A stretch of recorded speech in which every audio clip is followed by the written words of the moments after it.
안녕하십니까?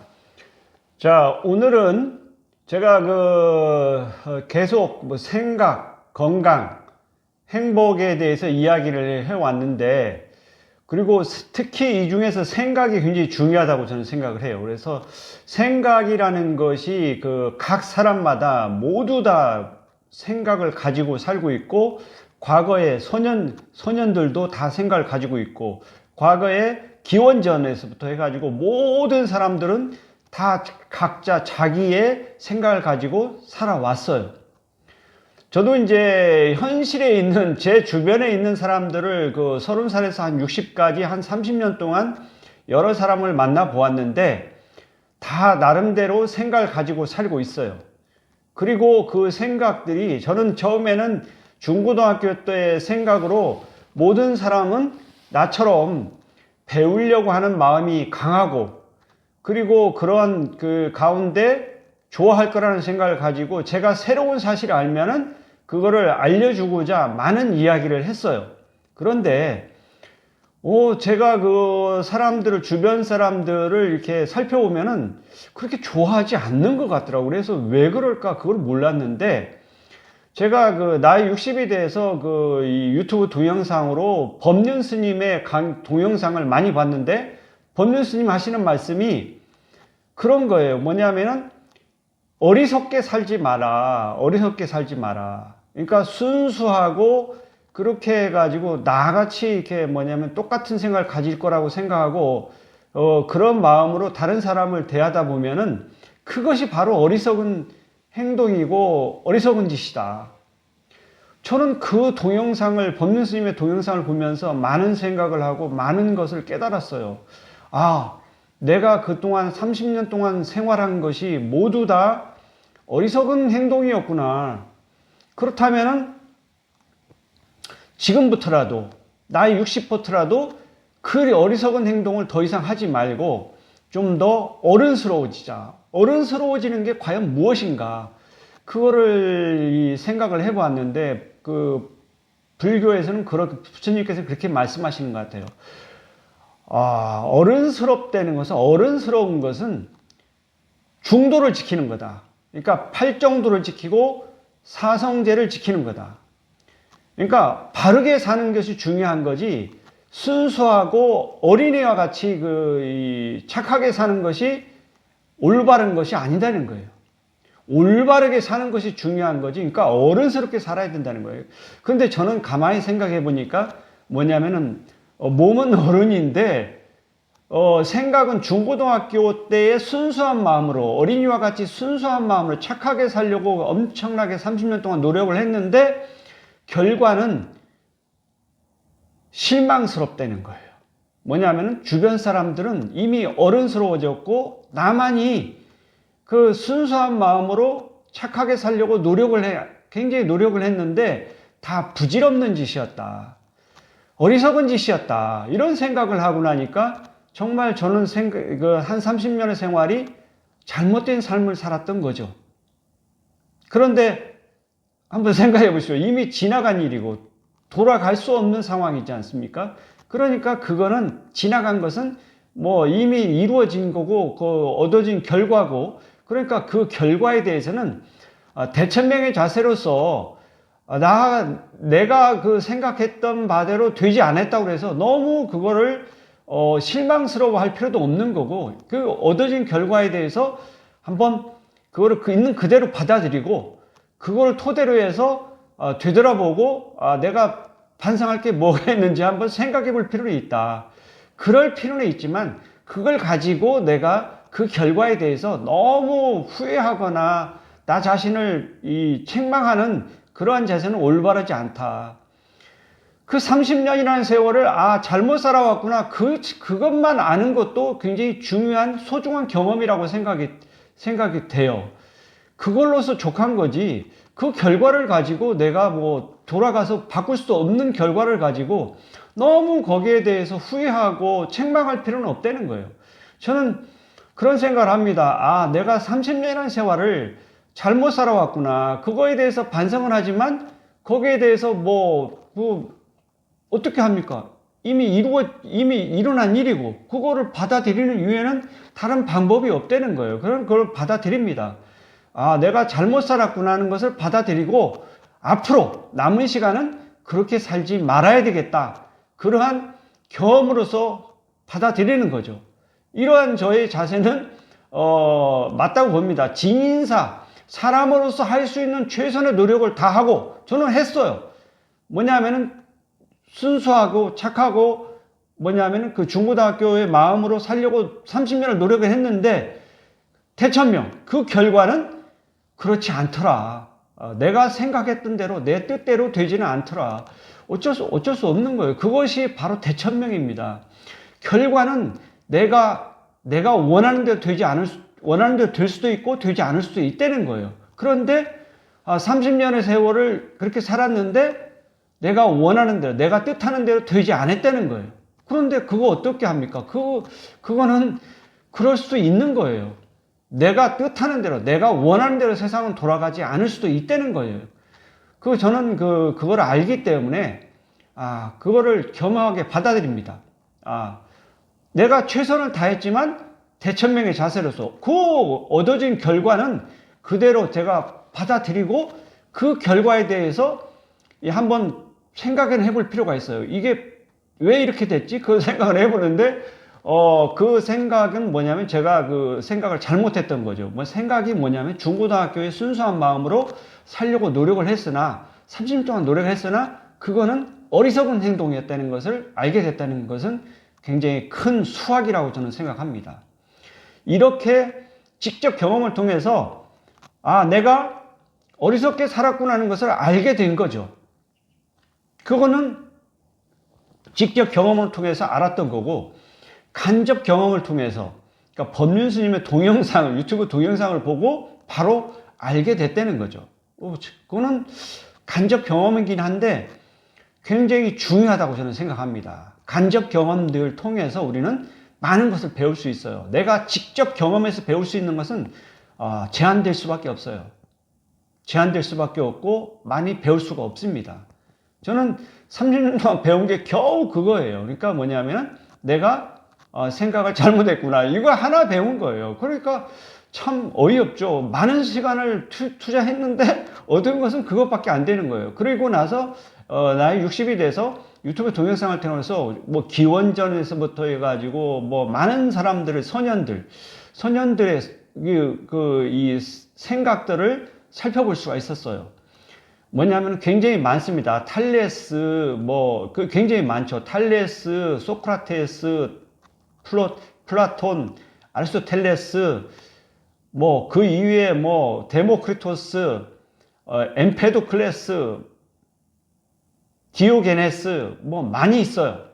이 많은 사람들도 있고, 그 다음에 마호메트도 있고, 부처님도 계시고, 석가모니도 계시고, 그 다음에 우리 동양에서는 노자도 있고, 노자에서부터 노자, 공자, 맹자, 순자, 묵자, 우리 한국에서는 보면은 이율국 선생님도 계시고, 세종대왕님도 계시고, 이황도 계시고, 그 위에 또 많은 분들이 계시죠. 뭐냐면은, 이순신 장군도 계시고, 그리고 다산 정약용 선생님도 계시고, 많은 분들이 이렇게 계세요. 그리고 김시습, 허균, 토정 비결을 쓰신 이지함 선생님. 이와 같은 분들이 많은 분들의 그 생각을 살펴볼 수 있었는데, 저는 그걸로부터, 이런 것은 간접 경험인데, 그 선현들의 그 생각을 기록상으로서 이렇게 보면은 참 많은 것을 배울 수 있었어요. 이렇게 지금 현실에 있는 사람들은 다른 생각을 가지고 살고 있지만, 옛날에 과거에 계신 분들도 다 생각이 있었고, 다 다른 생각을 가지고 사셨다는 것을 알 수 있었어요.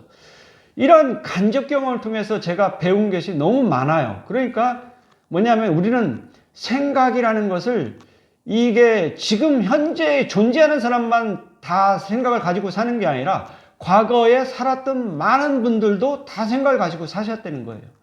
그리고 그 중에 기록으로 남겨놓으신 분들이 있어요. 그런 분들의 기록을 보면서 저는 과거의 선현들의 생각을 살펴볼 수 있었던 거죠. 이것은 간접 경영학인데 굉장히 소중합니다. 그렇지만 기원전, 그러니까 탈레스 이전, 그 까마득한 오래전의 사람들은 기록이 없습니다.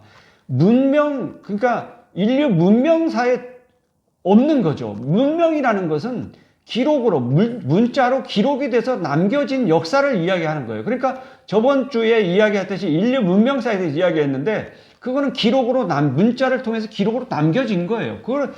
그런 것이 뭐냐면 그렇게 오래되지는 않았다는 거예요. 저는 그래서 오래되지 않지만은 그렇지만 상당히 많은 분들이 계세요. 영국의 문호, 세익스피어도 있고, 스페인 문호, 세르반테스도 있고, 이런 분들, 다양한 분들이 계시는데, 그리고 많은 철학자들이 또 계시죠. 칸트도 있고, 데카르트도 있고, 많은 철학자들이 계세요. 존 두이도 있고, 윌리엄 제임스도 있고, 그 다음에, 존 스튜어트 밀도 있고, 이와 같이 많은 분들의 철학자들이 계시고, 그 철학자들이 각자 생각하는 바가 다르고, 그 생각하는 바들을 이렇게 기록으로 남겨놓으셨는데, 그거를 보면서 저는 많이 배울 수 있었어요. 그 많이 배웠는데 보면은 각 사람마다 그 철학자들도 다 생각이 다르다는 거예요. 그 생각이 다른데, 생각해 보십시오. 노자는 무의 자연을 주장하지 않습니까? 그러니까 인간으로서 아무런 노력을 할 필요가 없다. 세상은 그냥 내가 아무런 일을 하지 않아도 돌아간다. 무의가 중요하다. 그런데 공자님은 또 다른 생각을 하시죠. 무의가 아니라 인의를 해야 된다. 인간으로서 할 노력은 해야 되는 거다. 그래서 공자님은 인의를 주장하십니다. 자, 공자님의 말씀하신 인의가 맞습니까? 노자가 주장한 무의가 맞습니까? 저는 두 개 다 일리가 있다고 생각합니다. 인생에는 무의도 존재하고 인의도 존재합니다. 그러니까 두 개 다 너무 흑백 논리로 이분법을 써가지고 무의만 존재하고 인의만 존재하는 그런 식으로 딱 나눠서 생각하는 것은 현실에서는 있을 수 없는 일이라는 거예요. 현실에서 우리 삶은 인의도 존재하고 무의도 같이 섞여 있어요. 그러니까 진인사는 인이고 대천명은 무의예요. 그러니까 그거를 받아들이고 현실에서 인정하고 그런 자세로서 살아가는 것이 맞다고 생각합니다. 저는 노자님 말씀도 일리가 있고 공자님 말씀도 일리가 있다고 생각을 해요. 그러니 우리는 진인사, 본인이 할 수 있는, 인간으로서 인의를 할 수 있는, 자기 노력을 할 수 있는 부분 충분히 하고, 그 다음에 대천명의 자세로서 무의입니다. 내가 어떻게 할 수 없는 무의예요. 그거는 있는 그대로 얻어지는 결과 그대로 받아들이고서 또 노력을 인의를 하면서 살아가는 것이 삶의 자세고 우리가 그렇게 살아가야 된다고 생각합니다. 저는 그런 자세로 살려고 노력을 하고 있고 또 그렇게 살아야 된다고 생각을 해요. 자, 우리 이제 이번 시간에는 제가 이야기하고 싶은 거는 생각에 대한 변찬스입니다.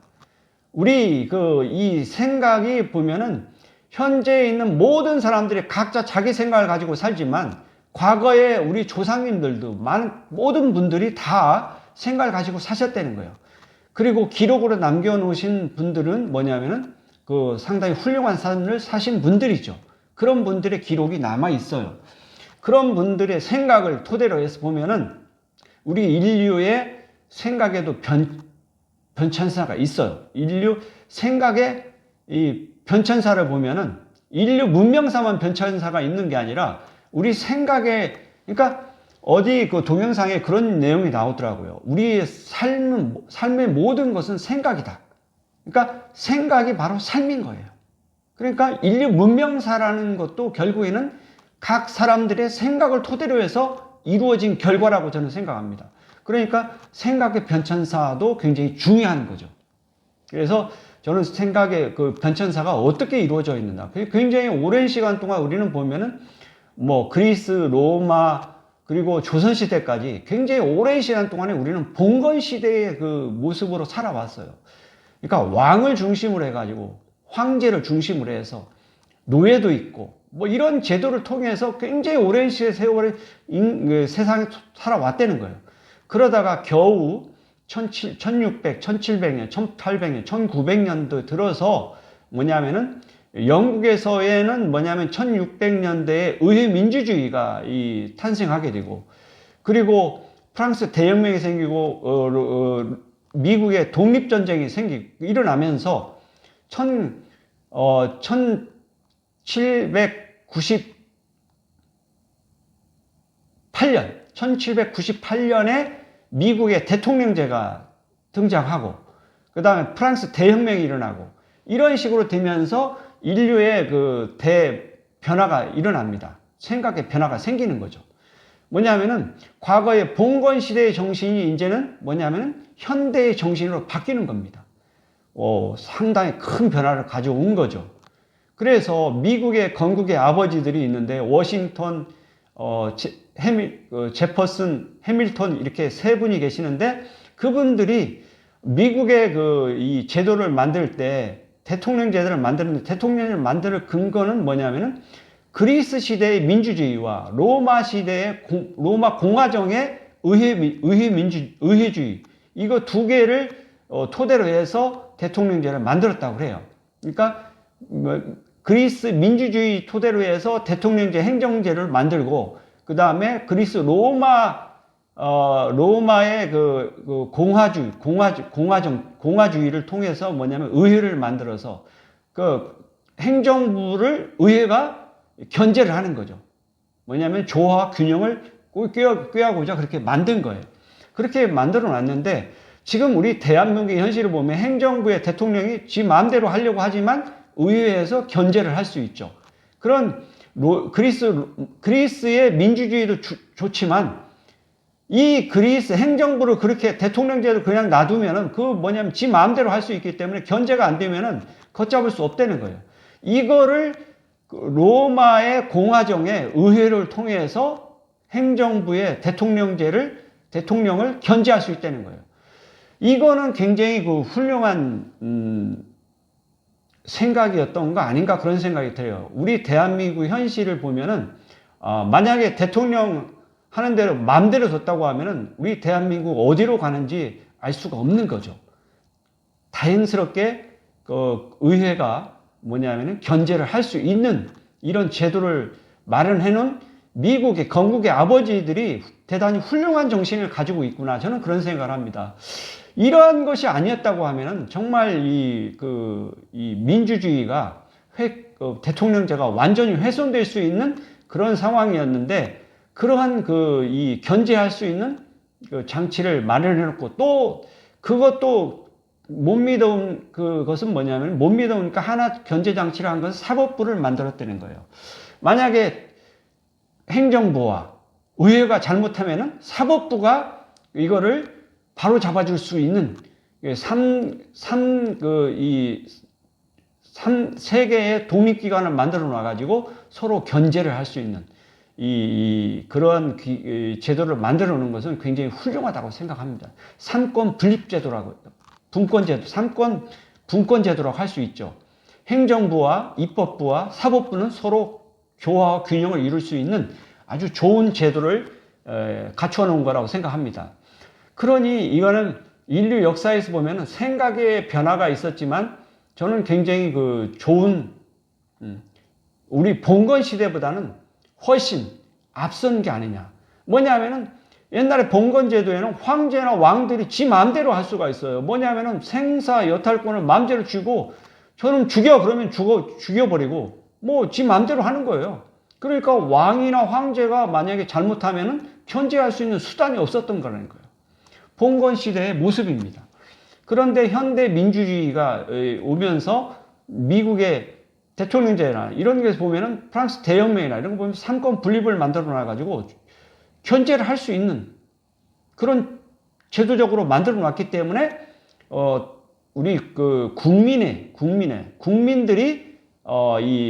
좀 더 자유스럽게 살아갈 수 있는 토대가 마련됐지 않습니까? 그러니까 뭐냐면 봉건 시대보다는 현대의 민주주의 제도가 그래도 개선되고 진화된 나아진 제도라고 생각할 수 있는 거죠. 이와 같이 우리 생각은 역사적으로 변화가 돼 왔어요. 자, 조선시대 때 봉건주의 정신이 훌륭합니까?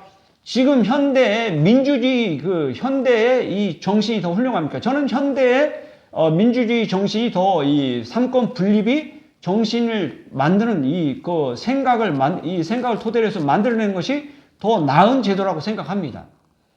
그런데 앞으로 지금 우리가 이 봉건 제도보다 좀 나은 제도를 만들었지만 앞으로 미래 더 후손들은 우리보다 더 나은 사회제도를 만들어서 살아나갈 수 있지 않을까 하는 생각을 해요. 왜 그러냐면은 우리는 봉건 시대를 보고 잘못된 점을 알 수 있지만 우리 후손들은 미래 세대들은 현대에 우리가 사는 세상의 민주주의를 보면서 민주주의가 제대로 안 돌아가는 어떤 것을 발견한다고 하면 그거를 개선할 거라고 저는 생각합니다. 이와 같이 역사는 도저히 흘러가면서 그 생각도 변화가 생길 수 있다는 거예요. 생각이 변화가 생기면은 생각은 뭐냐면 날로 발전하는 거지 그것이 후퇴하지는 않을 거라고 저는 생각합니다. 그래서 우리 미래에는 좀 더 지금 민주주의, 자본주의, 민주주의보다 좀 더 나은 어떤 제도가 나올 거라 저는 확신을 해요. 왜 그러냐면 우리는 과거를 통해서 새로운 걸 배울 수 있어요. 배우고 개선해 나갈 수가 있다는 거죠. 지금 우리는 자본 민주주의를 실현하고 있지만 이것이 저는 완성됐다 이렇게 이야기할 수는 없다고 생각을 해요. 그래서 뭐냐면은 자본주의와 공산주의가 서로 경쟁을 했는데 공산주의가 자본주의보다 좀 못하다고 생각을 해서 지금 공산주의는 없어졌고 무슨 공산주의는 어느 쪽으로 방향을 바꿨냐면 사회민주주의로 바꿨어요. 그리고 자본주의는 없어졌습니다. 자본주의는 없어졌고 지금 수정 자본주의 형태의 민주주의를 가지고 지금 진행하는 거죠. 양 진영이 지금 서로 변화를 모색을 했어요. 공산주의는 사회주의 민주주의를 실현하고 있고 자본주의는 수정 자본주의의 민주주의를 지금 실현하고 있는 거예요. 과연 어느 것이 올바른 사회인지는 두고 보면 알 거예요. 어느 쪽인가는 승리하겠죠. 그리고 우리 미래 세대들, 후손들은 그거를 보고 나서 어느 것이 더 나은 제도인지 그리고 인공지능이 생각했을 때 어느 게 더 좋은 건지 판단을 내릴 거라고 저는 생각합니다. 어쨌든 지금 우리는 대한민국 남쪽에는 수정 자본주의의 민주주의를 실천하고 있고 북한은 지금 공산주의가 아니라 자본주의를 도입한 그러니까 수정을 했는데 공산주의는 이제 사라졌고 사회주의 민주주의를 실천하고 있는 거예요. 중국도 그렇고 러시아도 그렇고 북한도 그렇고 지금 공산주의는 사라졌습니다. 그런데 어느 날 보니까 윤석열이 공산주의를 운운하고 있는데 시대 정신이 뒤진 겁니다. 뭐냐면 생각을 아직도 봉건주의 생각을 가지고 사는 사람이라고 저는 생각을 해요. 윤석열은 자기가 왕이라고 생각하고 북한은 공산주의라고 생각하는 이런 정신을 가지고 산다는 것이 이런 생각을 가지고 산다는 게 말이 됩니까? 저는 잘못 생각하고 있다고 생각을 해요. 이런 자가 어떻게 대통령을 하고 있고 어떻게 우리나라가 이런 한심한 세상이 될 수 있느냐는 저는 납득을 할 수가 없어요. 시대에 뒤떨어진 생각을 가지고 사는 사람이 어떻게 대통령을 하고 있고 이 나라를 이끌어 갑니까? 그거는 잘못된 거예요. 배워야죠. 배움이 부족하면은 그 자리에서 물러나야죠. 왜 그 자리에 앉아 있습니까? 생각이 부족하면은 그걸 깨닫고 배우려고 노력을 하든지 그렇지 않으면 깨끗이 물러나고 다른 사람이 생각을 올바른 사람이 이 세상 우리 수정 자본주의 민주주의를 이끌어 갈 수 있게끔 깨끗이 물러나야 된다고 저는 생각합니다.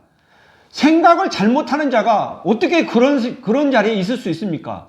지금 감히 김건희가 자기가 대통령이라고 하고 윤석열은 부하라고 생각을 하는 그런 나라가 어떻게 존재할 수가 있습니까? 이런 세상이 어떻게 이거 정말 웃기는 세상이죠. 저는 납득이 되질 않아요. 어떻게 대한민국이 이런 꼴이 됐느냐는 이야기예요. 저는 이해가 안 됩니다.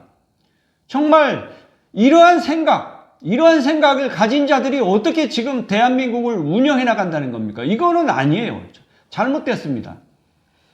응징을 해줘야 돼요. 얼마 전에 다행스럽게 뭐냐면은 윤석열이가 잘할 거라고 생각하고 자승이라는 스님이 뭐냐면 윤석열을 지지하고 막 적극적으로 했는데 2년 전에 했는데 어젠가 그젠가 뭐냐면은 불을 지르고 자살을 했더라고요. 뭐냐면은 자승이 자기가 생각해 보니까 자기가 잘못 생각한 거죠. 윤석열을 잘못 생각한 겁니다. 그러니까 자기 스스로 생각할 때는 양심을 느꼈는지 자살을 했어요. 그래서 죽었습니다. 그러니까 뭐냐면은 자승이 죽은 것은 자기 생각이 잘못된 거예요. 이제 깨달은 거죠. 이제 아는 거예요. 그러니까 뭐 늦게나마 알았으니까 다행이긴 한데 아직도 윤석열은 그거를 못 느끼는지 그 자리에 있어요. 뭐냐면 자승은 죽었어요. 자살을 했어요. 자, 우리는 이 생각이라는 게 굉장히 중요합니다. 현재 살아가는 모든 사람들의 생각도 중요하고 각 사람들의 생각도 중요해요. 그러니까 생각이 뭐냐면 우리는 다른 사람의 생각을 무시하면 안 되고 다른 사람의 생각도 존중해 줄 줄 알고 윤석열이 지 생각만 옳습니까? 다른 사람의 생각도 존중해 줘야 되죠. 지 생각만 하고 자기만 옳고 그런 식으로 뭐냐면은 안하무인격으로 행동한다고 하면은 검사 시절은 그렇게 행동한 것 같아요. 보니까. 그런데 검사 시절에는 그렇게 행동했을지 모르지만 대통령이 됐으면은 바뀌어야죠. 그런 정신을 가지고 그런 생각을 가지고 산다고 하면은 잘못된 것인데 우리는 알고 있는데 그자는 모르고 있다는 거예요. 그렇다고 하면은 그건 우리는 응징을 해줘야 됩니다. 그래야 이 세상이 바로 돌아갈 수 있는 거지. 뭐냐면 생각이 잘못된 자가 우리나라를 이끌어 간다는 게 말이 안 되는 거죠. 이거는 응징을 해줘야 됩니다. 우리는 모든 사람들의 각자 생각을 가지고 살아갈 수가 있어요. 저는 그런 생각을 합니다. 저도 생각이 있고 다른 사람도 생각이 있어요. 윤석열도 생각이 있고 자승도 생각이 있고 뭐냐면 정청래도 생각이 있고 이재명도 생각이 다 있어요. 각자 다 생각이 있습니다.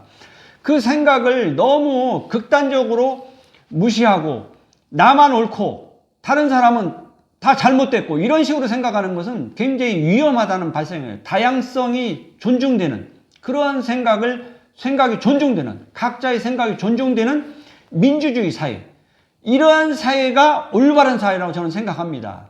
그래서 저는 제 생각을 가지고 살아가고 있고 뭐냐면 저하고 생각이 다른 사람들하고 같이 있고 싶지는 않아요. 왜냐하면 그런 사람들은 그 생각을 가지고 살아가라고 하세요. 저는 제 생각을 가지고 살아갑니다. 뭐냐면은 이게 개똥 철학일 수 있어요. 개똥 철학일 수 있지만은 그렇지만은 각자 자기 생각을 가지고 살아갈 수가 있어요. 그래야 됩니다. 그래야 저는 옳다고 봐요. 여러분들도 각자 다 자기 생각이 있고 그 생각을 굽히지 마세요. 왜 굽힙니까? 그렇지만은 한번 되돌아볼 필요가 있습니다. 내가 순수하게 어리석게 살고 있는지 뭐냐면은 올바르게 바르게 중도의 정신을 가지고 어른스럽게 살고 있는지 그거는 한번 뒤집어 볼 필요가 있어요. 그런 것을 한번 생각해 볼 필요가 있지만 내 생각이 맞다고 생각이 되면은 뭐냐면 법적으로 아무런 문제가 없고 그런 올바른 삶을 살고 있다고 하면은 그거를 굽히지 마세요. 굽히지 말고 떳떳하게 사세요. 그것도 하나의 삶입니다. 모든 사람들은 각자 그렇게 살아갈 수 있는 자유가 있어요. 그 자유를 우리는 존중해 줘야 된다고 저는 생각을 해요. 어느 누구든지 다른 사람이 무슨 생각을 하고 무슨 생각을 가지고 살든지 그 사람의 생각을 존중해 줘야 되고 다양성이 존중되는 그런 사회가 올바른 사회라고 생각합니다. 각 국민들은 각자 생각을 가지고 자기 생각을 가지고 열심히 살아갈 권한이 있다고 저는 생각을 해요. 그것이 존중돼야 된다고 생각합니다. 자, 오늘은 여러분들하고 생각에 대해서 한번 이야기해 봤는데 이와 같이 우리는 생각이라는 것이 굉장히 다양합니다. 제가 또 시간은 저번 주에도 3시간에 걸쳐서 이야기를 했는데, 이번엔 또 어느 정도 시간이 걸릴지 모르겠지만, 제가 그동안에 자료를 정리해 놓은 게 있는데, 그 생각의 변천사라고 해서 정리해 놓은 거 있어요. 인류의 문명사에서 정리했지만, 생각의 변천사에 대해서 제가 정리한 자료가 있습니다. 그거를 보면서 말씀드리도록 하겠습니다. 자, 여러분, 생각의 변천사 한번 살펴봅시다. 생각의 변천사를 살펴보면은 여러분들 생각에 알다시피 생각이 이제 기록상으로 보면은 기원전 6세기, 그러니까 우리 동양에서 노자, 그 다음에 공자, 그러니까 석가모니, 뭐 이런 시대에 있는 분들은 보면은 대부분 이 당시에 기원전 6세기 정도에 전쟁이 많았어요. 그러니까 전쟁이 많다 보니까 이 전쟁을 극복하는 방법을 많은 사람들이 생각하게 돼요. 어떻게 하면 이 전쟁을 극복할 수 있을까? 그래서 방법들을 제시하는데, 노자는 무의, 공자는 인의, 석가모니는 중도 정신을 가지고서 극복할 수 있다. 뭐냐면은 공자는 인의 정신으로서, 그 다음에 석가모니는 자비 정신으로서 극복할 수 있고, 뭐 이런 이야기를 하는 거죠.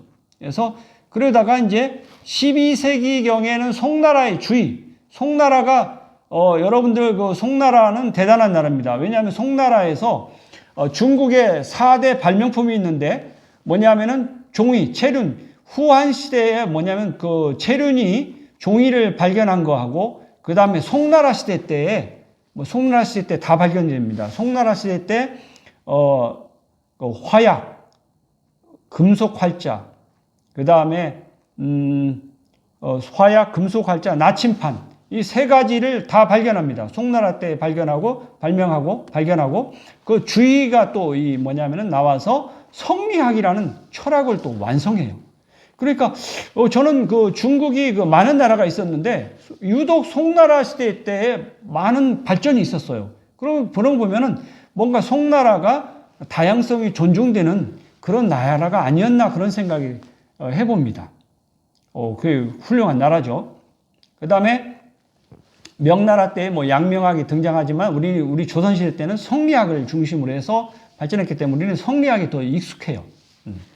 그 다음 조선시대 이황에 의해서 이기 이원론이 있고, 이기 일원론은 이제 이가 이야기하고, 이황은 이원론을 주장하죠. 그래서 이런 철학이 이제 성리학을 바탕으로 두긴 하는데, 이러한 철학을 이야기도 합니다. 이 성리학이라는 것은 뭐냐면 여기 이치입니다. 성은 뭐냐면 변하지 않는다는 거예요. 변하지 않는 이거에 변하지 않는 거에 어떤 일정한 이게 있다. 그래서 우리 교육학적으로 보면은 성이라는 건 뭐냐? 이게 뭐냐면 성격이 잘 안 바뀌는데, 그 안 바뀌는 성격은 언제 형성되냐면은 우리 한국 나이로 3살, 그러니까 서설 버릇 8까지 간다, 이런 이야기가 있는데, 거기에 있고, 그 다음에 과학적으로 보면, 서양으로 보면은 2살, 0에서 2세까지 뭐냐면은 뇌에 있는 시냅스가 최대화 된다고 그래요. 그러니까 그때에 형성되어 있는 성격이 죽을 때까지 간다는 거예요. 그러니까 대단히 중요하죠. 그러니까 뭐냐면은 법률 스님이 말씀하셨다시피 3살 때까지는 반드시 낳은 엄마가 키워야 된다. 왜 그러냐면 굉장히 중요한 시기이기 때문에 그렇다는 거예요. 그런 걸 알아야 됩니다. 법률 스님 주장이 저는 일리가 있다고 생각해요. 그렇습니다. 자, 우리 동양에서는 그런 철학이 있고, 서양에서도 철학이 있었는데 6세기, 그러니까 뭐냐면 탈레스가 나와서 만물은 물로 이루어져 있다, 이렇게 이야기하고, 기원전 5세기에 소크라테스, 아낙사고라스, 엠페도클레스, 데모크리투스 등이 등장합니다. 이와 같이 소크라테스 철학을 바탕으로 해서 기원전 5세기에 소크라테스가 삼파수를 전전하고, 뭐냐면 너 자신 알라, 이렇게 이야기하고, 아낙사고라스는 마음을 이야기하고, 그래서 마음이 뭐냐면은 이 미움을 가지면은 물질이 떨어지고 분리가 되고, 그 다음에 사랑을 하면은 물질이 결합된다는 그런 마음을 가지고 이야기를 해요. 이 아낙사고라스가. 엠페도클레스는 사원소설을 주장합니다. 이제 기원전 6세기에 뭐냐면 탈레스가 이야기하면 이제 이렇게 엠페도클레스는 사원수를 기원전 5세기에 사원수설을 주장합니다. 물, 불, 공기, 흙 4개로서 모든 것이 이루어져 있다. 탈레스는 물로 이루어져 있다고 그러는데 4원수로 이루어졌다. 이것을 누가 이어받냐면은 아리스토텔레스가 이걸 이어받아서 이야기를 합니다. 그래서 사원소가 굉장히 중요하다는 것을 이야기를 하죠. 사원소를 이야기합니다. 그리고 이제 데모크리투스는 그 이후에 엠페도클레스 이후에 데모크리투스는 우주는 더 이상 쪼개지지 않는 입자, 즉 원자로 이루어져 있다. 원자론을 이야기를 합니다. 그러니까 처음에 탈레스가 물로 이루어졌다고 하고 엠페도클레스가 물, 불, 공기, 흙으로 이루어졌다는데 데모크리투스는 그게 아니고 원자로 이루어져 있다. 그래서 지금 우리가 이야기하는 원자라는 이야기를 최초로 한 사람이 바로 데모크리투스입니다. 데모크리투스 대단한 훌륭한 분이시죠. 그렇습니다. 이 훌륭한 분이 있고 서양의 철학사 보면은 이제 플라톤이 있고 디오게네스 플라톤이나 디오게네스, 소크라테스 이후에 활동하는 철학자들인데 디오게네스하고 플라톤하고 같은 시기에 있는데 디오게네스가 플라톤한테 플라톤이 이족 보행을 하는 인간이 훌륭하다. 그런 이야기를 하니까 디오게네스가 병아리의 날개를 뽑아버리고 이 병아리도 그러면 2다리로 걸어다니는데 이게 사람하고 비슷하냐? 그런 식으로 이렇게 놀렸다고 그래요. 디오게네스가. 그리고 플라톤의 제자 아리스토텔레스가 이제 등장하고 그래서 서양의 철학이 이렇게 이제 이루어집니다. 이거는 그리스에서 이루어지는 거예요. 그리스에서. 아까 이야기한 탈레스, 엠페도클레스, 데모크리투스는 이오니아, 그러니까 터키의 동부 해안가에 있는 그 지역에서 이루어지고 있는 자연 철학이 이루어져 있고 여기 인문 철학은 소크라테스, 플라톤, 아리스토텔레스로 이어지는 그리스 지역에서 이루어집니다. 그리스 아테네 지역을 중심으로 해서 이루어지고 있죠. 그래서 플라톤은 플라톤은 스파르타와 이 아테네가 전쟁을 25년 동안 해서 거의 빈곤 상태에 접어들었어요. 그러니까 굉장히 힘든 상태예요. 그러니까 플라톤은 힘든 현실을 극복하고자 이상주의적인 이상 세계를 꿈꿉니다. 그래서 이데아 세계를 꿈꾸는 그런 이론을 내세우게 되죠. 내세웁니다, 실제로. 그래서 이데아를 아카데미아라는 학원을 운영하고 그리고 디오게네스는 이제 플라톤하고 같은 시기인데 그냥 학원이나 이런 거 하지 않고 그냥 자유롭게 삽니다. 그냥 아무것도 가지지 않고 소유를 하지 않는 거예요. 그리고 결국에는 밥그릇을 자기가 소유했는데 밥그릇 또 던져버렸다는 거예요. 내가 왜 밥그릇을 소유해야 되느냐. 그냥 길거리에서 자고 그런 식으로 생각해요. 그러다가 이제 아테네 시장에 등불을 들고 돌아다니면서 한 사람의 정직한 사람을 찾고 있는데 불량배와 건달밖에 없구나 하는 이야기를 했다고 해요. 그리고 디오게네스는 그 당시에 BC 323년에 이제 돌아가신 알렉산더 대왕을 찾아왔는데 디오게네스 찾아왔는 알렉산더 대왕이 물어봤어요. 디오게네스한테 원하는 게 뭐냐 그랬더니 나를 햇빛을 당신이 알렉산더가 이제 가리고 있으니까 당신 좀 비켜줘라. 햇빛이 안 들어온다. 그것이 내가 원하는 거다. 그 이외에는 바라는 게 아무것도 없다. 그런 이야기를 했다는 아주 유명한 일화가 있습니다. 디오게네스. 그리고 이제 그래서 아리스토텔레스가 사원수설을 받아들여서 이야기를 하다 보니까 그 이후로 사원수설이 굉장히 널리 유럽 사이에 퍼졌다고 그래요. 자, 그리고 이제 그리스 시대가 접어들고 로마 시대가 이루어지면서 로마 시대 때는 그리스도교가 이제 종교로 퇴직되면서 종교 중심의 사회가 이루어집니다. 그래서 아퀴나스는 신학 대전을 이야기하면서 종교가 중세 사회의 신 중심의 그런 것을 갖다가 이야기를 하는데 그러다가 이제 서로마가 그러니까 동로마가 멸망하고 난 이후에 유럽에서 이제 르네상스 시대가 꽃피워요. 그리고 1453년에 서로마가 이제 콘스탄티노플이 점령되면서 로마 시대가 끝을 냅니다.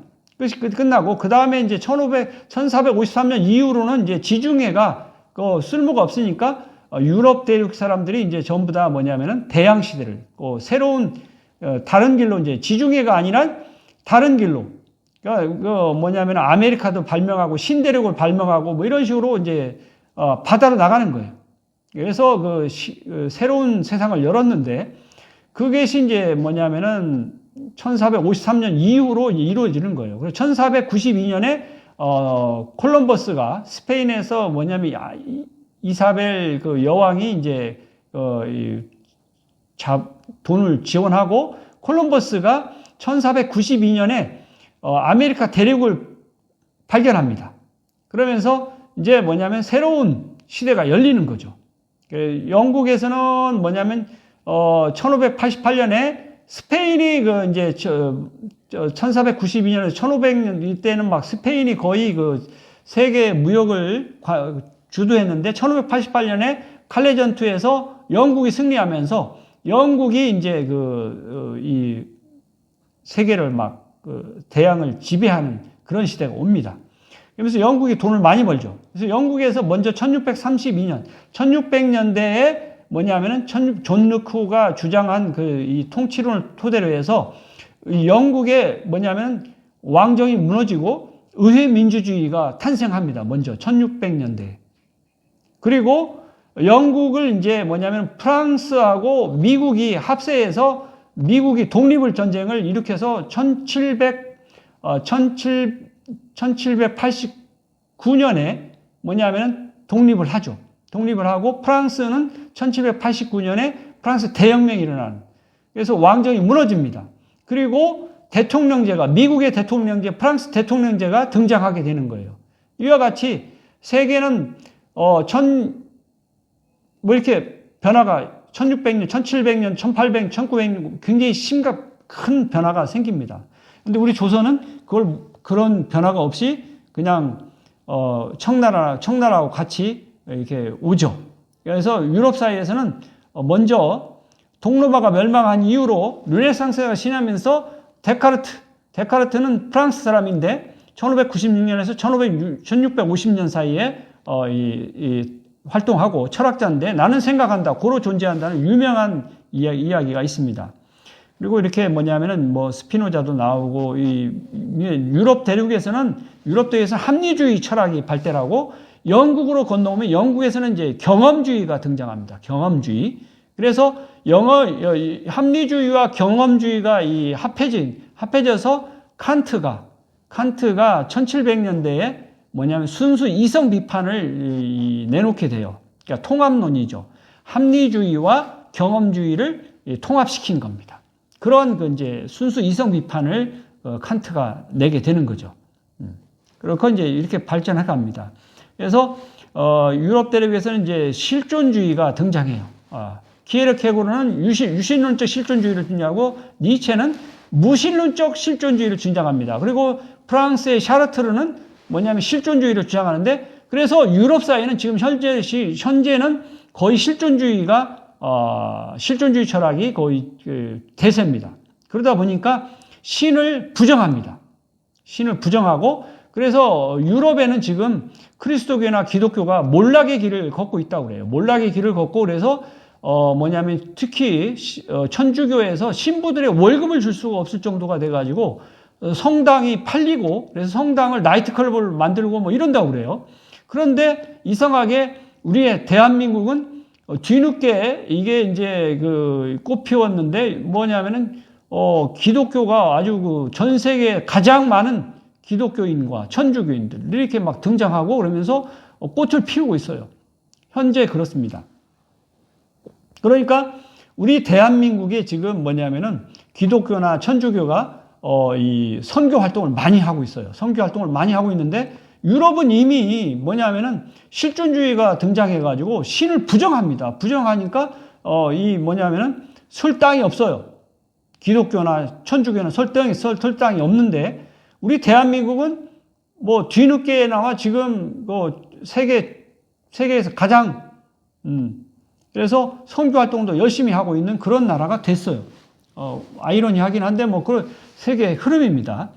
그래서 존 로크가 이제 이야기를 해가지고 이 경험주의가 등장하고, 그래서 존 로크 1600년대 존 로크 사상을 토대로 해서 영국의 의회 민주주의가 등장하게 되는 그게 있고, 러셀은 분석 철학을 이야기하고, 그 다음에 미국에서는 이제 영국의 경험주의를 바탕으로 해서 윌리엄 제임스와 존 두이가 실용주의를 이제 등장합니다. 실용주의를 주장합니다. 그러니까 경험도 중요하지만 경험도 쓸데없는 경험이 있고 실제 생활에 도움이 되는 그러한 경험이 있다는 거예요. 그래서 경험 중에서 실제로 쓸 수 있는 실용주의, 그러니까 실제로 쓸 수 있는 것만이 중요하다. 그래서 실용주의, 미국의 실용주의 철학이 등장합니다. 대한민국도 미국의 영향을 받아서 실용주의가 아닌 것은 천시합니다. 그래서 우리 대한민국은 가히 실용주의라고 볼 수가 있습니다.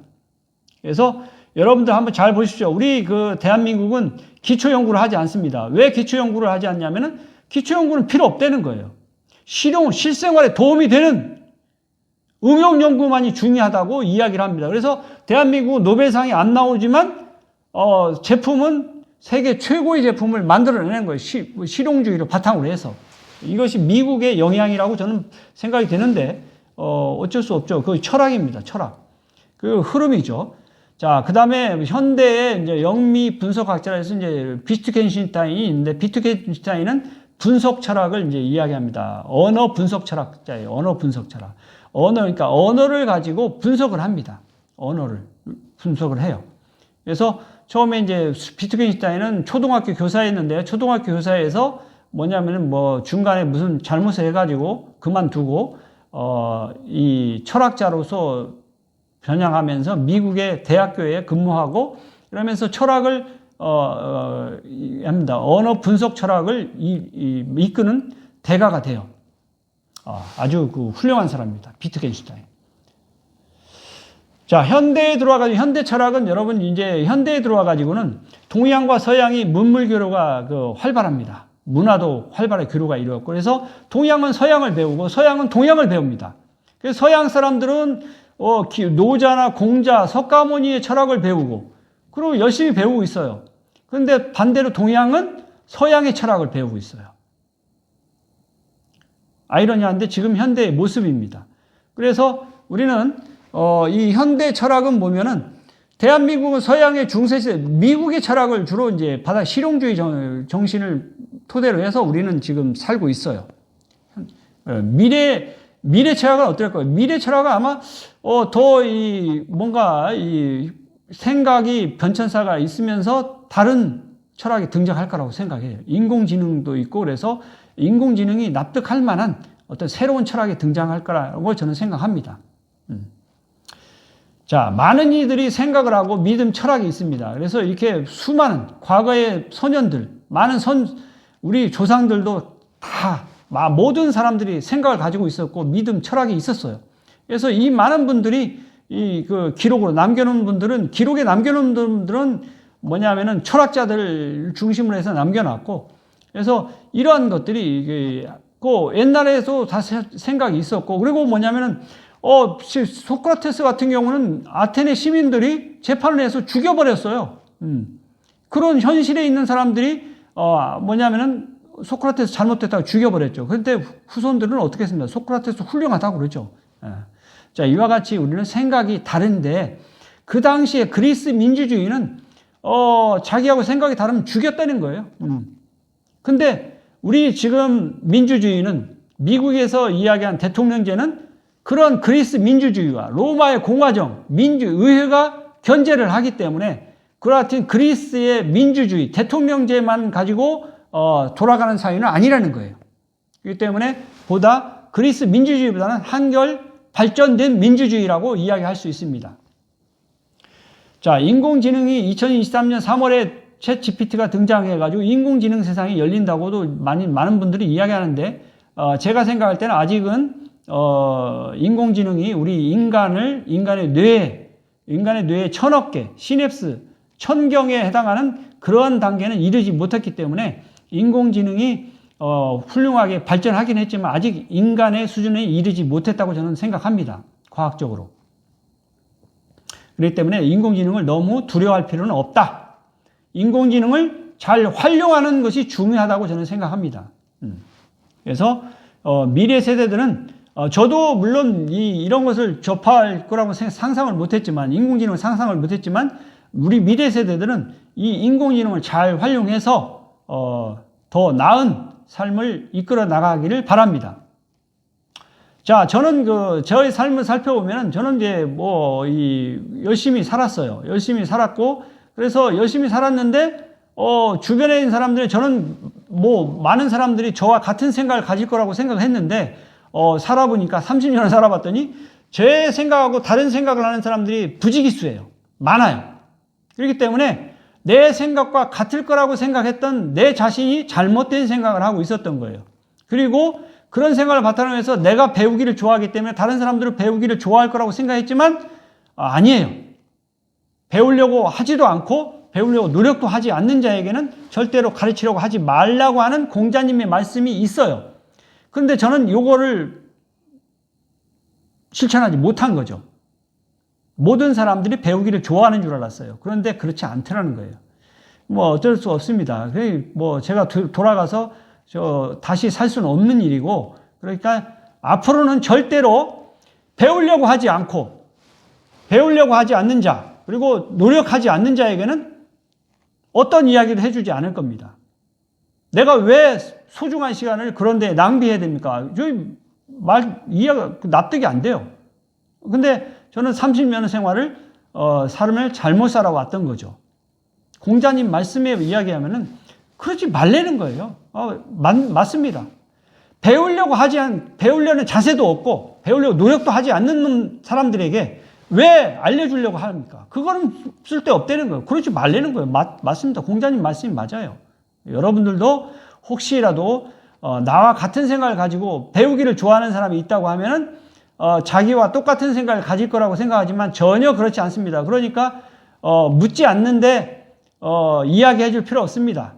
알려주려고 할 필요도 없어요. 시간을 낭비할 필요가 없습니다. 이 간접 경험으로서 공자님의 말씀이 옳다고 저는 생각해요. 선현들의 말씀을 잘 우리 간접 경험으로서 배울 필요가 있다고 저는 생각합니다. 그래서 우리는 어떤 자세를 선명하고 지혜롭게 어른스럽게 살아야 된다고 저는 생각해요. 그것이 해답이지 뭐냐면은 어리석게 순수하고 중고등학교의 순수한 마음으로 뭐냐면 어리석게 살 필요가 없다는 거예요. 시간 낭비입니다. 왜 그렇게 살아야 됩니까? 그렇게 살지 마세요. 저는 잘못 살았어요. 제가 삶을 돌아보면은 너무 잘못 살은 거죠. 뒤늦은 그거지만 어쩔 수 없는 거죠. 행복도 생각하고 깊은 관계가 있습니다. 그러니까 뭐냐면 여러분들 에피쿠로스가 행복을, 쾌락을 증진시키고, 그 다음에 스토아파는, 이 행복이라는 것은 뭐냐면은 기대치분의 실현치입니다. 그런데 기대치를 낮추면, 금욕주의로, 스토아파의 금욕주의를 통해서 분모를 줄이면은 행복이 커지는 거죠. 그리고 반대로 에피쿠로스 학파처럼 쾌락을 증진시키면, 실현치를 높이면 또 행복이 커질 수 있어요. 그러니까 분모분의 분자인데, 근데 이제 뭐냐면 회의주의자들은, 소크라테스나 플라톤, 아리스토텔레스 이런 회의주의자들은 뭐냐면은 양극단을 가지 말고 중용을 취해라. 뭐냐면은 금욕주의도 할 필요 없고, 쾌락주의도 갈 필요 없고, 중용을 택해서 행복을 추구하면 된다. 그런 세 가지 방법이 있을 수 있는데, 여러분들은 어떤 길을 가는 게 좋을 것인지 한번 선택을 해 보십시오. 저는 에피쿠로스 학파도 괜찮다고 생각해요. 에피쿠로스 학파가 쾌락을 증진시키려고 하는데, 근데 정작 에피쿠로스는 보면은 철학자로서 빵과 물만 있으면 신도 부럽지 않다. 그리고 정원 공동체를 만들어서 운영도 했다고 그래요. 뭐냐면은 정원 공동체를 들어오면은 귀족이 됐던, 노예가 됐던, 어떤 사람이 들어오든 똑같이 생활할 수 있게끔 했다는 거예요. 그러니, 이 중요한 거죠.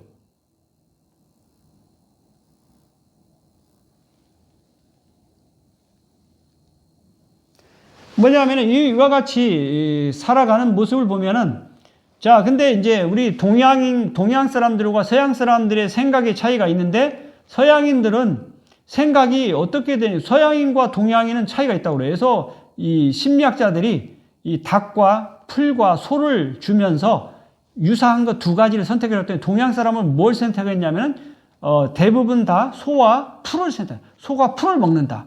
이 관계 중심으로 이 관계를 중시하고 동양 사람은 관계를 중시하고 서양 사람들은 소와 닭을 선택했다고 그래요. 왜 그러냐면 서양 사람들은 같은 동물이지 않느냐. 닭과 소는 이렇게 생각한다는 거예요.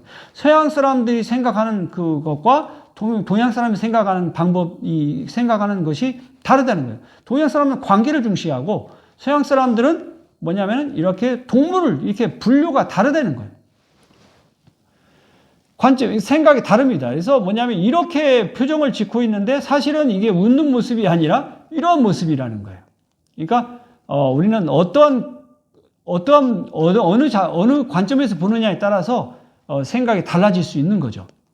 그래서 똑같은 것을 보고도 생각이 다를 수가 있습니다. 그래서 똑같은 걸 보고도 생각을 다르게 해요. 그래서 기억도 다르게 하고 나중에 물어보면은 다른 생각을 합니다. 그런 뭐 어쩔 수 없어요. 그리고 이제 우리 이제 이 황론문 교수님이 이야기하는 몰입이라는 것을 통해서 우리는 행복을 추구할 수 있다. 그런 생각을 그럽니다. 몰입이 중요하다. 그런 이야기를 합니다. 그래서 뭐 이거 착시현상, 뭐 이 똑같은 건데 사람에 따라서 이거를 이렇게 보는 사람도 있고 이렇게 보이는 사람도 있다고 그래요. 그래서 이거는 뭐냐면 뇌가 이렇게 보는 거죠. 눈을 통해서 보는 건데 다른 것으로 보이는 거예요. 실제로 사람마다 다르게 보인다고 그래요. 그리고 이제 행복 5단계 행복을 추구할 때 보면은 생리적으로 먹고 안전한 거. 요 두 가지만 해결되면은 모든 동물들은 이 두 가지만 해결되면은 그냥 삽니다. 동물적인 삶을 살고 있죠. 근데 사람들은 이 세 개를 추구해요. 비교를 하고 그래서 비교하고 남으로부터 존중을 받으려고 하고 뭐냐면은 그렇게 해서 자기가 막 남으로부터 뭔가 인정을 받으려고 하는 그런 노력을 한다는 거예요. 그리고 인정받으려고 하는 그런 그 인간의 그 욕구가 있다는 거예요. 그래서 이 세 개, 비교. 그래서 불교에서는 뭐냐면 비교, 분별, 망상이라고 합니다. 비교하고 분별하는 그런 망상을 가지고 살기 때문에 불행하다는 거예요.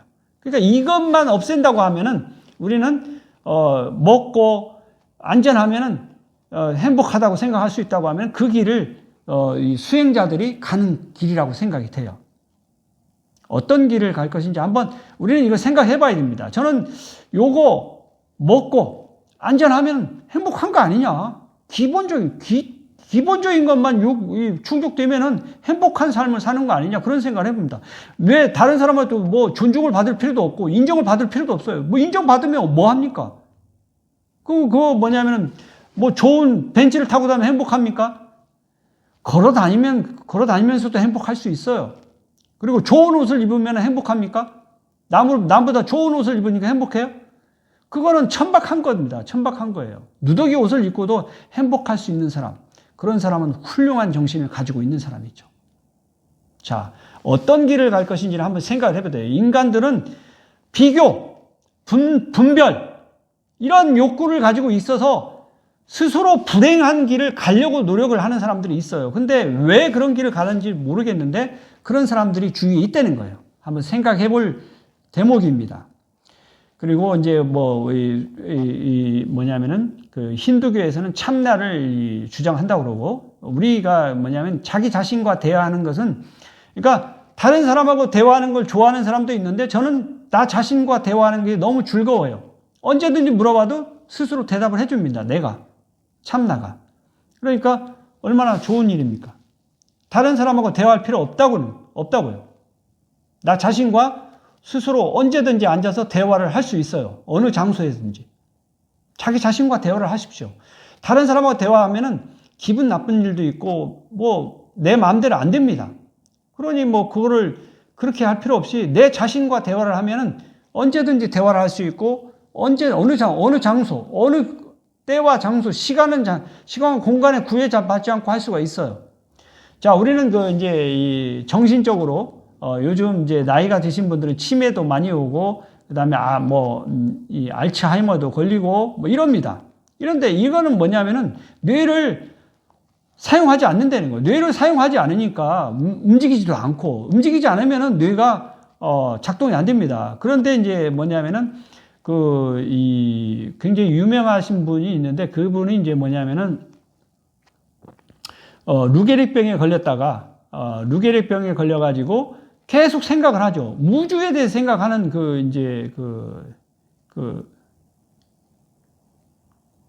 그분 계시죠. 그분이 73세까지 사셨는데, 그분은 뇌를 뭐냐면은 육체를 움직이지 못하지만, 루게릭병에 걸려서 이제 모든 근육을 움직이지 못하지만 뇌신경은 활용했다는 거예요. 생각을 계속 우주에 대해서 생각을 하다 보니까 뭐냐면 스티브 호킹 박사죠. 그분이 그런 삶을 살았는데 뇌를 사용해야 됩니다. 그러니까 육체를 움직이면서 뇌를 사용하든, 어쨌든 운동을 해서 뇌를 사용하든, 생각을 하든, 어떻든 간에 지식적 공부를 하든 뭐 어떻게 하든 간에 뇌신경을 활용해서 치매를 예방할, 그렇게 살았을 때 우리는 이와 같이 뭐냐면 치매를 예방할 수 있고 행복한 건강한 삶을 살 수 있는 거죠. 그리고 뇌를 갖다가 뇌의 노화 속도를 제어할 수 있는 그 책이 이제 나와 있는데, 그 책에 보면은 80에 뇌가 늙지 않는 사람은 이렇게 합니다. 지나치게 성실하지 않고, 애고집이지 않고, 자신에게 엄격하지 않고, 새로운 일을 시작하는 것을 좋아하는 그런 사람은 노화가 늦어집니다. 근데 뇌가 뭐냐면 노화가 빨라지는 사람들은 성실하고, 애고집이고, 자신에게 너무 엄격하고, 새로운 일을 시작하지 못하는, 이런 사람들은 뇌가 빨리 노화되고 치매에 걸리게 되는 거죠. 어느 길을 갈 것인지를 한번 생각해 봐야 될 거라고 생각합니다. 저는 가능하면 뇌가 노화가 되지 않는 이러한 길을 가기를 바랍니다. 그래서 뭐냐면은 우리는 균형을, 몸도 좀 쓰고 뇌도 쓰고, 그렇게 해서 치매가 오지 않을 수 있는 그런 행복한 길을 갈 수 있게끔, 행복해지는 길은 변화된 육체도 변화가 되어 있고 뇌도 변화되는, 계속 뭔가 새로운 걸 배우려고 하는 그러한 가운데서 우리는 이 정신적으로 행복하게 살 수가, 건강하게 살 수가 있는 거죠. 그러니까 건강하지 못한데 행복해질 수 있는 방법은 없어요. 그러니까 뇌도 건강해야 되고 육체도 건강해야 되는 거예요. 그러니까 정신적인 건강도 중요하고 육체적인 건강도 중요합니다. 거기다가 세계 보건기구에서 이야기하는 사회생활을 할 때는 사회적 건강도 중요하죠. 우리는 이와 같이 건강한 삶을 살기 위해서는 여러 가지 노력을 해야 돼요. 여러분들 모두 이와 같이 노력을 하시기 바랍니다. 생각을 통해서 올바른 생각을 가지고 줄기차게 열심히 노력하다 보면은 우리는 행복하게 살 수가 있어요. 여러분 모두 건강하고 행복하시기 바랍니다. 자, 여러분들 생각의 변천사에 대해서 제가 알아봤는데 어떻습니까? 우리 생각도 이렇게 인류 문명사 못지않게 변화가 있습니다. 그래서 이 생각이 이렇게 쭉 변화가 있어 왔는데, 그 변화가 보면은 이게 세월이 인류의 역사에서 보면은 자꾸 발전해 나가는 거죠. 그러니까 봉건 시보다 현대가 나아지고, 아마 현대보다 미래 사회가 더 이 좋은 사회가 만들어질 거라고 저는 생각합니다. 이와 같은 흐름 속에서 생각도 흐름이 있고, 각 개인들도 생각이 각자 다릅니다. 그렇지만 생각이 다양한 생각을 가지고서 여러 사람이 어울려서 살아가는 이 사회는 아름다운 사회라고 저는 생각합니다. 이와 같이 우리 민주주의 사회, 현재 민주주의 사회는 다양성이 존중받는 그러한 가운데서 서로 돕고 사는 그런 사회가 되었으면 좋겠습니다. 우리 사회를 이게 보면은 정말 정말 생각들이 다 달라요. 각 개인들도 생각이 다르고, 그렇기 때문에 여러분들 한번 주변에 사람들 보세요. 옆에 있는 사람들은 어머니, 아버지가 됐던, 뭐, 이 주변의 친구가 됐던 간에 모든 사람들의 각자 생각이 똑같은 사람이 아무도 없습니다. 그러니까 다 생각이 다르고, 그 생각이 다른데 내 생각도 그 본인들도 다 생각을 가지고 있죠. 그 본인들 생각하고 다른 사람은 생각하고 같을 거라고 생각하지만 절대로 같을 수가 없습니다. 같지 않고 다릅니다.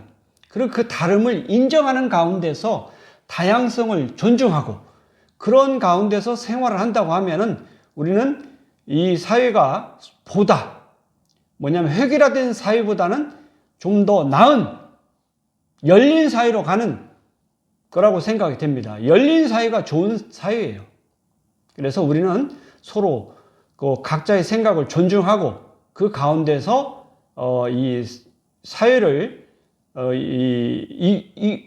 이루어 갔으면 좋겠습니다. 그래가지고 서로 돕고, 그리고 나는 이제 그런 생각을 한번 해봤는데, 현대의 자본주의는 어디에서 출발했나? 그 생각을 해보니까, 그런 것 같아요. 그러니까 미국에 있는 유대인들이 미국을 거의 좌지우지하고 있는데, 그 유대인의 사회가 지금의 미국을 이끌어가는 건 유대인이라고 그래요. 그러니까 유대인들이 사실은 보면은 어떤 특징이 있었냐면 옛날부터 유럽 사회에 유대인들이 이렇게 떠돌이 생활을 했어요. 그래가지고 베니스 지역에서 보면은 베니스의 상인, 셰익스피어가 쓴 베니스의 상인이라는 작품이 나오는데, 그 유대인들이 하던 일들이 어떤 일이었냐면은 유럽 사회에서 유럽인들이 하기 싫은, 그리고 하찮은 일들을 유대인들한테 시켰어요. 그리고 유대인들이 사는 지역은 저녁 때가 되면은 열쇠로 잠궈버립니다. 나오지도 못하게. 그렇게 억압된 생활을 했어요. 그래서 유대인들이 하던 일이 주로 무슨 일이었냐면은 장사라든지 금융, 또는 이 두 가지를 많이 했고, 그리고 유대인들은 항상 떠돌이 생활을 했기 때문에 어떤 걸 하냐면은 머물러서 하는 생활, 농업 같은 것은 하지 않습니다. 하지 않고 무슨 일을 하냐면은 의사를 하다든지 변호사를 한다, 법률가가 된다든지 이런 일을 합니다. 왜 그러냐면은 의사나 법률가는 어디를 가든지 써먹을 수가 있다는 거예요. 머릿속에 든 지식은 누가 뺏어갈 수 없다는 그것을 유대인들은 알고 있었어요. 그래서 떠돌이 생활을 하더라도 머릿속에 든 것은 누구든지 뺏어갈 수가 없다.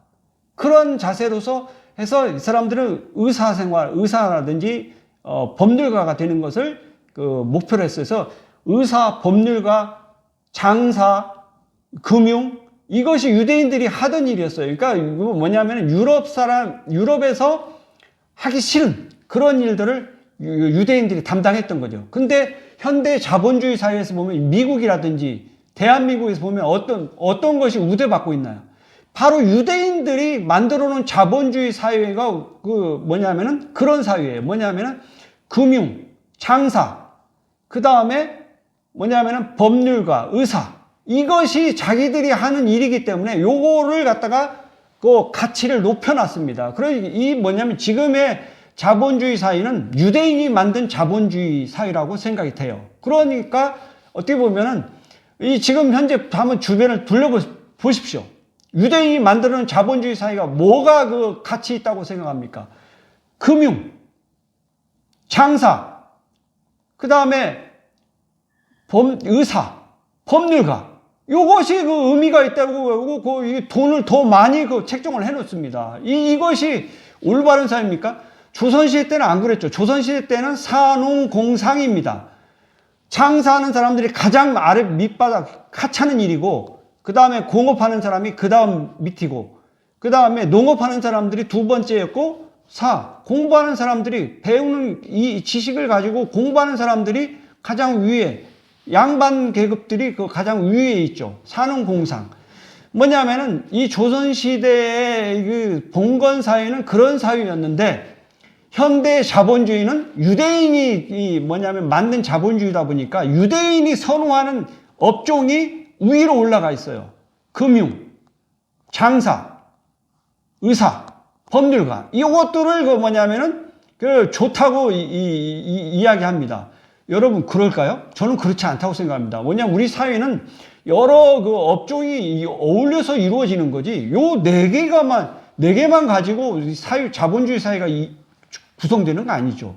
농업도 중요하고 어업도 중요하고 뭐 다 중요합니다. 그런데 그 부분을 완전히 뭐냐면은 그 하찮은 걸로 이렇게 전락시키는 이 자본주의야말로 문제가 있다고 생각이 드는데 모르겠어요. 뭐냐면은 현대 자본주의가 저는 그렇게 올바른 자본주의 사회는 아니라고 생각이 드는데 뭐냐면 조선시대에 살던 그 사람들도 생각이 있었을 거고 그리고 우리 조상님들도 생각이 있었을 거라고요.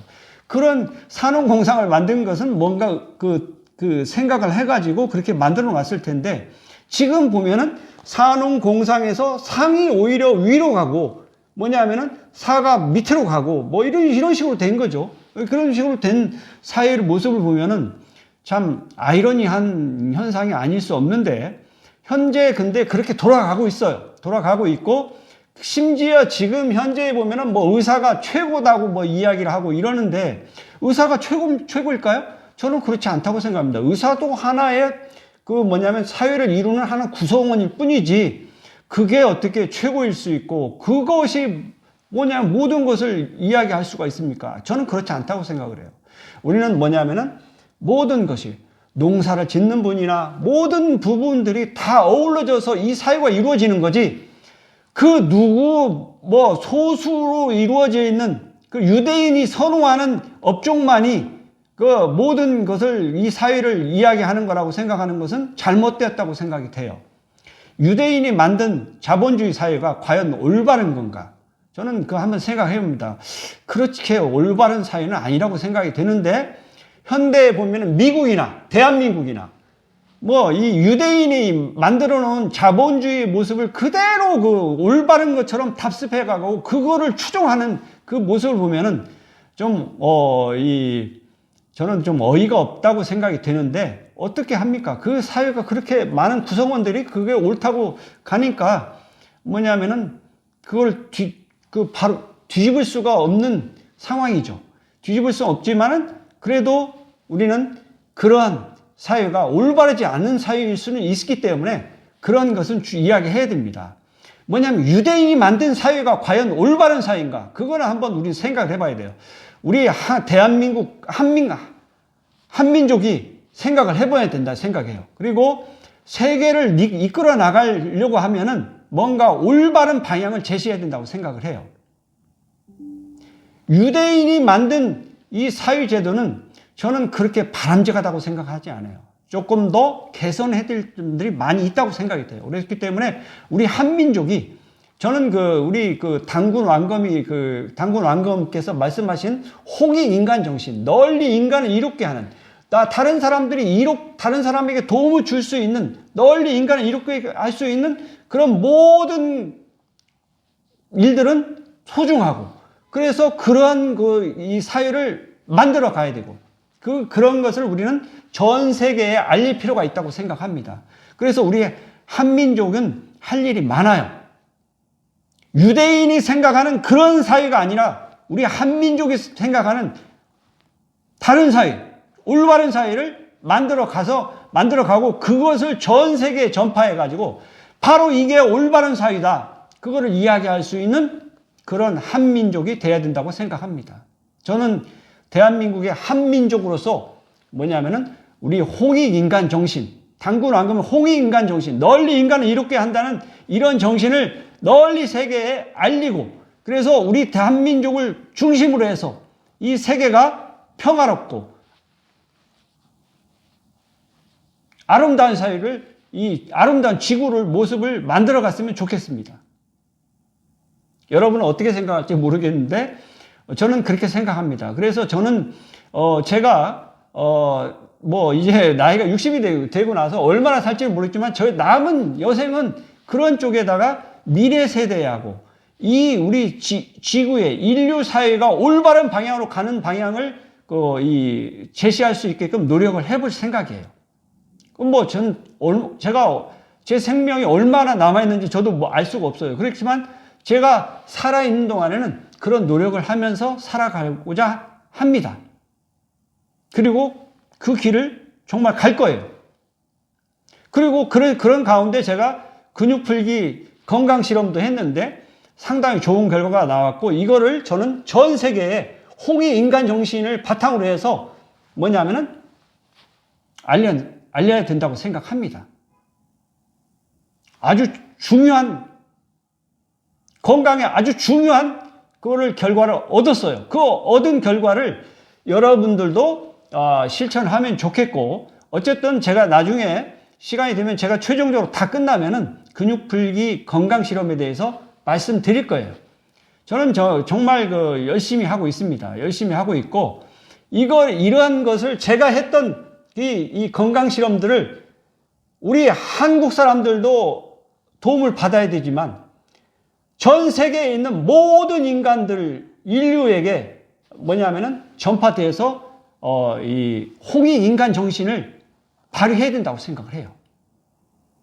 널리 인간을 이롭게 하라. 우리 당군 왕건님께서 말씀하신 이 훌륭한 정신, 이거는 정말 유대인이 생각할 수 없는 우리 한민족만이 가질 수 있는 정신이라고 저는 생각이 돼요. 그렇기 때문에 우리 한민족이야말로 전 세계를 이끌어갈 수 있는 중요한 민족이라고 저는 생각합니다. 유대인은 따라올 수가 없어요. 유대인들은 돈만을 추구하고, 그렇기 때문에 돈을 추구하면 돈 위에는 보이지 않는 그런 모습을 보이고 있어요. 그런데 천박합니다. 그거는 천박한 거예요. 우리 대한민국의 한민족이 이거를 일깨워 줘야 된다고 생각합니다. 그래서 우리의 대한민국 한민족은 앞으로 할 일이 많다고 생각해요. 여러분들도 그러한 막중한 임무를 가지고 있다고 생각하고 그런 가운데서 생활해 나가십시오. 정말 우리는 막중한 임무를 가지고 있습니다. 이 지구의 모든 인류들을 이끌고 나갈 막중한 사명을 가지고 있어요. 그래서 우리 한민족은 대단한 민족이라고 생각해도 저는 좋다고 생각해요. 이와 같이 우리 한글도 세종대학교에서 만든 한글도 대단히 우수하다고 그래요. 이런 글자보다 더 우수한 문자는 없다고 그래요. 모든 소리를 다 표현할 수 있고 모든 것을 다, 그리고 한글 자판도 굉장히 좋다고 그래요. 그래서 일본이나 중국 사람들은 한글 자판을 우리가 이렇게 이 자판을 사용하는 것을 부러워한다고 그럽니다. 그러니까 한글 자판 속도가 뭐냐면 일본어보나 중국보다 훨씬 빠르다고 그래요. 그러니까 우리는 뭐냐면은